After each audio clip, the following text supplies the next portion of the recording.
తాళిని తన్నేవాడు ఒకడు ఉంటే ఆడి తలని తన్నేవాడు ఇంకొకడు ఉంటాడని చెప్పి ఒక శాస్త్రం అది.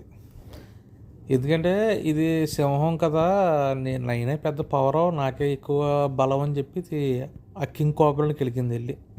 అదొక కాటేసింది, దీనికి సన్నగా విషం ఎక్కుతాం మొదలైంది.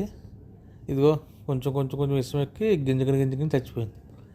ఎందుకంటే ఇప్పుడు దీని మీద అది బలమని కాదు, దాని పవర్ అలాంటిది. అది ఇప్పుడు కింగ్ కోబ్రా నేనే గొప్ప, నా దెబ్బకి సింహమే చచ్చిపోయిందంటే పని అవ్వదు. దానికన్నా చిన్న మింగీస్ ఉంటుంది, ఆ మింగీస్ తగిలిందంటే ఆ కింగ్ కోబ్రా చచ్చిపోద్ది. సో అది సృష్టి ధర్మం అంతే. ఎవరో ఒకరు ఎవరు కూడా నేనే, నా ఎంత రోజు లేడు అని అహంకారం చూపిస్తే పని అవ్వదు. ఎవరికి ఉండే పవరు, ఎక్కడ ఉండే పవర్ అక్కడ ఉంటుంది. మనం దానికి అలాగా అలా వెళ్ళిపోవాలి అంతే తప్ప నేనే ఇదే అనుకుంటే పద్ధతి పని అవ్వదు. తాను తన్ని కూడా ఉంటే